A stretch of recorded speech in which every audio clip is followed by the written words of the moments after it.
warahmatullahi wabarakatuh. Ketemu kembali dengan Global Organik pada hari ini, Kamis tanggal 25 September 2025. Sebelumnya saya ingin mengucapkan selamat Hari Tani ya. Kebetulan bulan September ini merupakan bulan atau Hari Tani Nasional. Nah, sebagai petani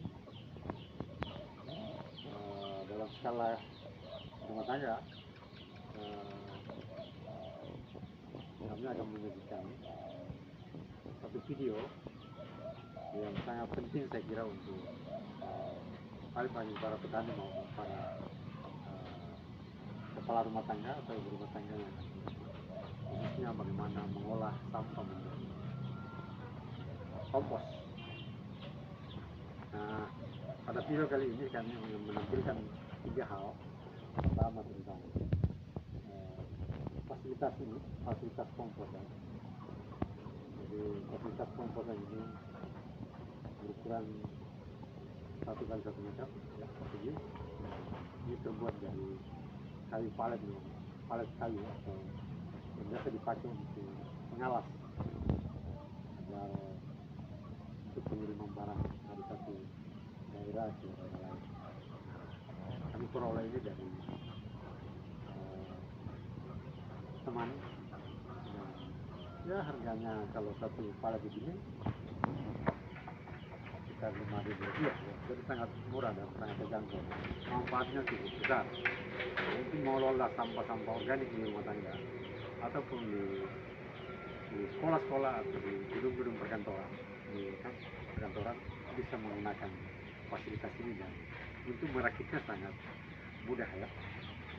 Nah, sampah-sampah organik misalnya limbah-limbah rumah tangga itu bisa dimasukkan ke sini ya, termasuk daun-daun kering yang ada di sekitar rumah kita bisa masukkan, dan akan berproses selama 6 sampai 1 tahun itu akan berubah menjadi kompos. Dan sebentar kita akan lihat hasil kompos yang sudah kami produksi sejak setelah saya mulai sekitar 1 tahun yang lalu ya. Dan tadinya ini ada di pojok halaman kami sebelah sana, dan kami pindahkan di depan ini agar mudah dikontrol, khususnya soal soal kondisi yang ada di dalam ini. Karena ini ada 4 faktor yang harus diperhatikan dan untuk mengelola daripada kompos ini. Nanti kita akan bicara soal itu. Salah satunya adalah soal air ya, kelembaban. Jadi harus diatur kelembabannya dan agar masuk tentang suhu ya yang ada di dalam fasilitas ini.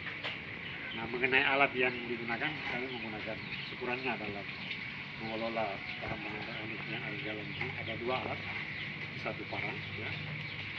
Kemudian yang kedua adalah garpu tanah ya, tanah.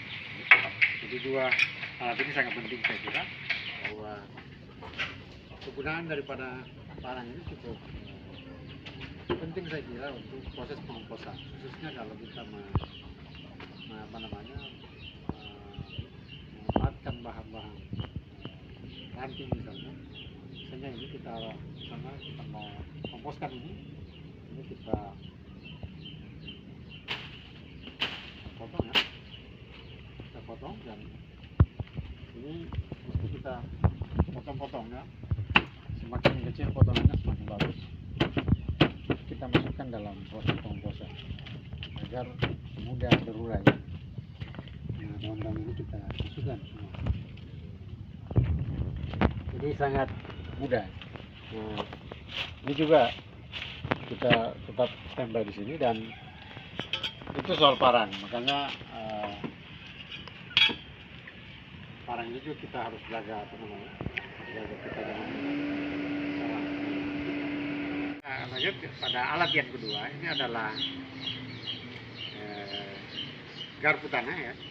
Ini dipakai untuk membalik daripada bahan-bahan yang ada di dalam waktu-waktu ya, untuk mengontrol panasnya. Kalau misalnya terlalu panas bisa kita balik, atau tidak naik panasnya juga kita bisa, suhunya kita bisa balik. Nah, ini juga murah, bisa didapatkan di pasar saya kira, untuk mendapatkan dari tanah. Nah, cara penggunaannya adalah seperti ini. Kita bisa lihat ya. Ini kita semua balik ini.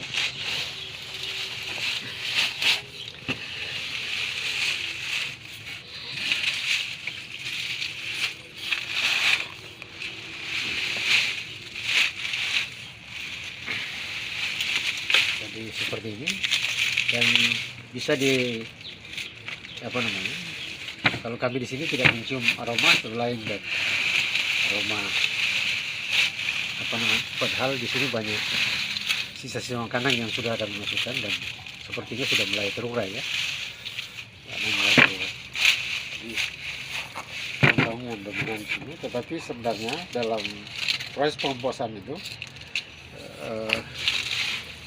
kita lakukan atau membalik mungkin sekitar 2 minggu sekali atau 1 minggu sekali, tapi tergantung dengan suhu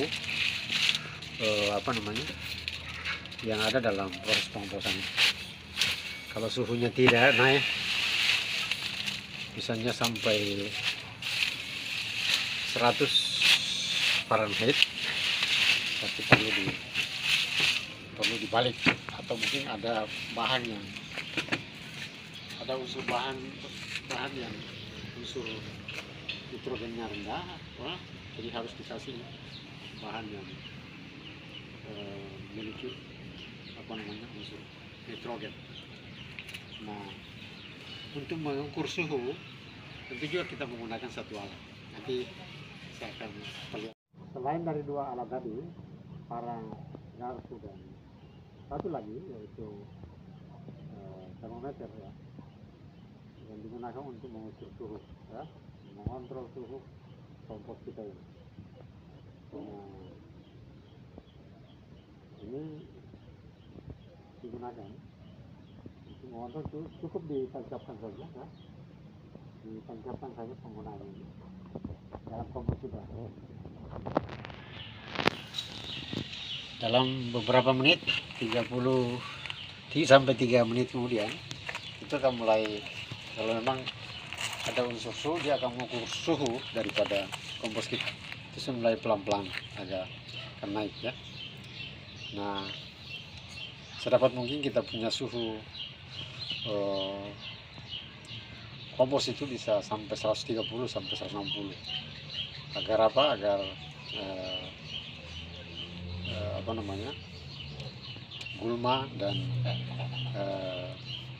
itu bisa